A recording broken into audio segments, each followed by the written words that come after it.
Hey, so good afternoon, everybody. My name is Mike Derbyshire, Derbyshire. I'm the General Manager of the Calgary Parking Authority, and it's my distinct honor and pleasure to be here this afternoon to introduce you to our third annual Child Safety Campaign. Now, you're probably wondering, why is the Calgary Parking Authority involved in this? And it's because sometimes kids get parked in cars unavoidably, and we're here to raise public awareness about how unsafe that is, and work with our partners in emergency services, both from a police, fire, and EMS perspective, on raising awareness about the issue and ensuring that Calgarians are aware of this moving forward throughout the course of the summer. So it's my distinct honor to turn it over to Adam from Emergency Medical Services and AHS to say a few words. Adam? Thank you. So I'm basically here just to speak about the health and well-being of patients, specifically children, when we have these type of instances or cases. So basically, in just minutes, temperatures inside a vehicle can rise significantly, higher than the outside temperature. Even when the windows are slightly ajar or cracked, air conditioning is on. Think of it similar to a greenhouse, basically. So obviously, temperatures do rise quite rapidly. So children specifically can't cope or tolerate those heat changes the way an adult can, mainly due to the fact that their bodies make more heat relative to their size, and their abilities to cool aren't developed as much as adults are. As well, the heat inside a vehicle, those type of temperatures and how quick they do rise can overwhelm specifically a young child quite quickly, obviously quicker than an adult. So there's a few different type of heat-related illnesses, but most commonly in these situations there would be heat cramps progressing to a heat exhaustion, leading to a heat stroke, which could be fatal, really not just in a child but an adult as well. Again, heat cramps and heat exhaustion can be basically mitigated and relieved if treated promptly and appropriately. And again, if left untreated, obviously it could lead to hypothermia, and with the type of temperatures that a vehicle can get to in minutes, it could lead to life-threatening emergency quite quickly. I don't have hard numbers of how many calls we respond to, but I can tell you that Calgary Zone EMS, so Calgary and area, we do respond to a handful of these situations per year. Do they happen every day? No, but they do happen, and we work closely with our first responding partners to respond to these, obviously, and then to, if need be, gain access quite quickly. It's a case-by-case situation from our angle of how we gain access or when we gain access. If we can see the child there looking at us, laughing, playing, we may not smash that window until police or fire arrive. But if we arrive and we're the only ones there, and we see that this child is in distress, we will take really any means necessary to get in that vehicle and save their life. So again, it doesn't happen often, but it does happen, and it unfortunately just takes that one instance for it to be serious. So I guess in ending, again, parents and caregivers must place the health and safety of their children ahead of any type of errand or instance. Thanks.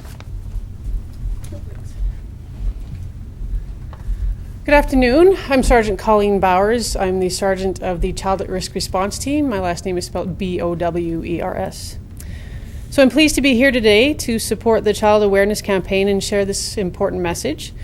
Kids and hot cars just do not mix. Even if you think you will only be a few minutes, the risk of heat-related illness is too great, as you've already heard from my fellow first responder organizations. I would also like to take this opportunity to remind Calgarians there may be legal consequences as well. Parents and caregivers who leave children unattended in hot vehicles could face charges under the Child Youth Family Enhancement Act and under the Criminal Code of Canada. The penalty for causing a child to be in need of intervention under the Child Youth Family Enhancement Act can be up to a $25,000 fine or up to 2 years imprisonment, or both. This summer I urge parents and caregivers to think twice before leaving their children unattended in a vehicle, and saving a few minutes is not worth the risk to the child. I'm going to turn the podium now back over to Mike. If you have any questions, please direct them towards him. Thanks, everyone. A lot of people ask why the Calgary Parking Authority got involved in this 3 years ago. It's an amazing campaign. It's a great public awareness thing that we're trying to work with our partners to raise awareness about the dangers of leaving children in hot, unattended vehicles. Even one time is too many. And for us to be able to work with police, fire, and EMS partners to ensure that the public awareness is raised in our community and we can prevent these kinds of things from happening is so vitally important to our community. So having said that, I'd be pleased to answer any questions anybody has or direct them to the appropriate first response agency. For CPS, sort of brushness, can you just... Yep, absolutely, yeah. Brushness, the question is, like, people can't be that thick, though. Like, you wouldn't leave a baby at home by themselves for 10 minutes. Do people actually leave their child in a hot car for any time? Absolutely. We respond to them every year, as was just mentioned. Most of the time, I don't believe it's necessarily intentional. They might be just running in to get something out of a store and think they're only going to be a few minutes, or just think, I'll just be a second, I'm going to run in. But that car, it heats up very quickly, and suddenly 2 minutes turns into 10. You run into someone, you get a phone call, and next thing you know, the child's in medical distress, and we're being called, or EMS or fire. People really relate to stories in a way. Any kind of stories or personal experiences you've had with maybe a child in the car that you get to attend, or some of your colleagues? Well, I can tell you that, I mean, personally, years ago, I attended a call, or I was the sergeant for a call that a child had been left in a car running. So that's another concern. Leaving the car running doesn't mean the child's safer, because people will steal the car with the child in the back. And the child was in the back when the car was stolen, and you can imagine the distress for the parents, also for all of the first responders who are attempting to locate the vehicle and the child. Fortunately, it turned out okay. The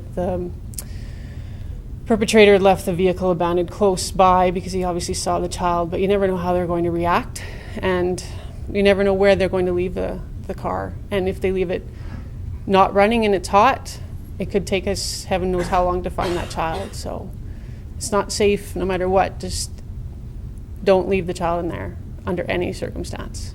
For Adam, can you just, again, summarize sort of the steps, what the child would go through, what anyone would go through being left in a hot car? You say heat stroke, heat cramps, things like that.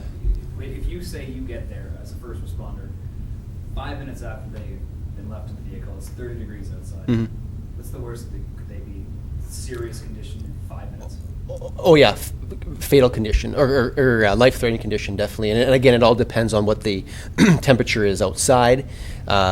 Is there any windows that are open? Is the air conditioning on? But no matter those circumstances, it may save a couple minutes, but temperatures will rise in a enclosed vehicle quickly, and specifically with children, it can be fatal. Again, very quick. It's tough to say exactly hard numbers, what have you, but it's all on a case by case. And like I said, the large majority of times, I think it's all three services responding to those type of instances. And again, I'll speak on behalf of my agency, but again, we'll assess the situation. If we're the first responding agency, we'll assess the situation, determine what the severity is. If it looks like the child is somewhat stable and not in distress, we'll most likely wait for CPS and CFD to arrive to devise a plan on how to extricate this person. But again, if any situation, if we arrive and it looks like anyone's in distress, we'll take the necessary steps to get in that vehicle. Luckily, like I said, the number of cases we responded to in the past have the most serious have been requiring hospitalization, but no loss of life from what I recall.